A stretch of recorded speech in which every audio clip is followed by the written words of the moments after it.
If you thought that money can buy you happiness, well, here's some food for thought. The more you have of it, the less you end up feeling happy. And if you thought that having a lot of friends can make your life better, think again. Having lots of so-called friends can actually ruin your life. So what do we mean by this? Well, let's take a look at both sides of the coin. Money. You might be surprised to know that while money can certainly solve a lot of problems, too much of it can lead to a lot of new ones. After all, money makes people do crazy things, whether it's stealing, cheating, killing, or even selling their own children into slavery. Money has been the root of all evil throughout history, but that doesn't mean that money is always bad. In fact, having enough of it is essential to our survival. But here's where things get complicated. Once you have enough to cover your basic needs, like food, shelter, clothing, and safety, having more of it doesn't really change anything. It's like having a full glass of water. Does it make any difference if you pour a little more in there? No, it's already full. Well, that's how our brains are wired when it comes to happiness. Our brains quickly adapt to new situations, including having lots of money. This is called hedonic adaptation, or the ability of our brain to return to a baseline level of happiness no matter what happens to us. So, let's say you win the lottery and suddenly have millions of dollars in your bank account. Sure, you might feel happy and excited at first, but before long, that feeling wears off and you feel just as you did before, except now you have millions of dollars to manage, and that in itself can be a full-time job. Not to mention that suddenly having all that money may cause others to try and take advantage of you, from pushy salespeople to jealous relatives and friends, all of them asking for financial help. Having too much money can also lead to boredom. After all, what else is there to buy? You might start taking your wealth for granted and just spend aimlessly without thinking about it.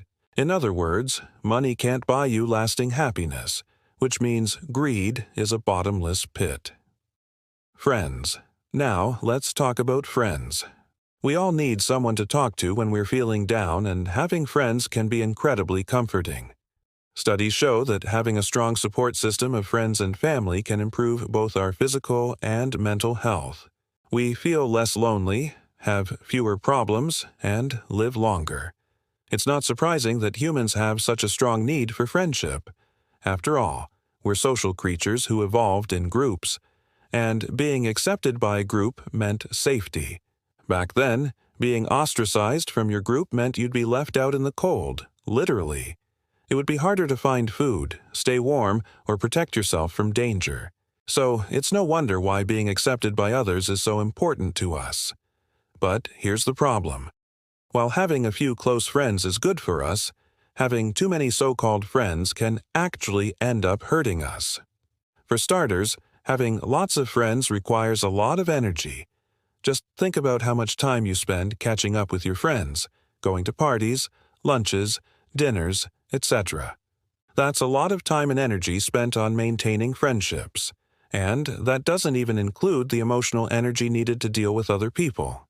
Studies show that interacting with toxic people raises levels of the stress hormone cortisol in our bodies, and you don't want that. Also, the more popular you are, the more likely you are to be disliked by someone. In other words, popularity and likability aren't the same thing. Being popular means you're well liked by many people, but that doesn't necessarily mean that those people actually like you. They might just like the idea of being associated with you. This is called the popularity-liking gap, and it can lead to some very unpleasant situations, such as being betrayed by your so-called friends. And this brings us to another problem, keeping track of who likes you and who doesn't. When you have a lot of friends, it's hard to keep track of who's being genuine and who's just using you. This is called the friendship paradox. It means that most of us have more friends than our friends have. And the reason for that is simple. The more friends you have, the more likely you are to meet different kinds of people, some of whom will end up using you. If you only had a few friends, you wouldn't have to worry about this as much. Finally, having lots of friends can also lead to social anxiety. The more people you know, the more worried you become about what they think of you. You start overthinking every interaction and worrying about what to say and how to act. And that's exhausting. So it seems that having too many friends isn't all it's cracked up to be. So what's the solution here? Well, the key is moderation. Having a few close friends and enough money to cover your basic needs are both good things, but too much of either can lead to problems. It's all about finding balance. And that's easier said than done. So here are a few tips that might help. When it comes to money, focus on experiences rather than things. Experiences are unique and memorable, whereas things eventually lose their appeal. Think about a new pair of shoes. At first, they're exciting and make you feel good, but after a while you get used to them and they no longer bring you joy.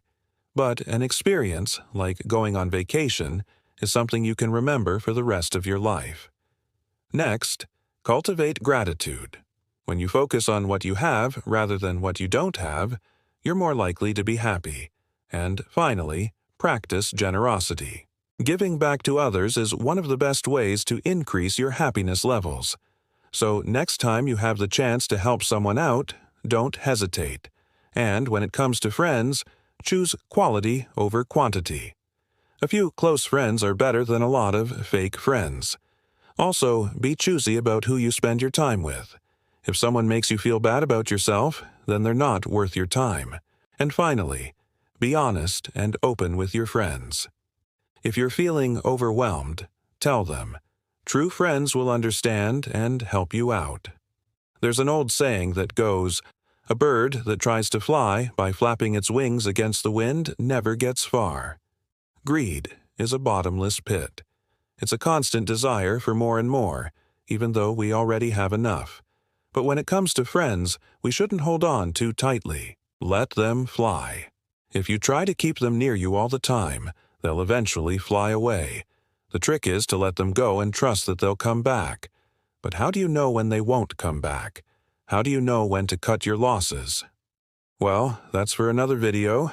Thanks for watching. Until next time.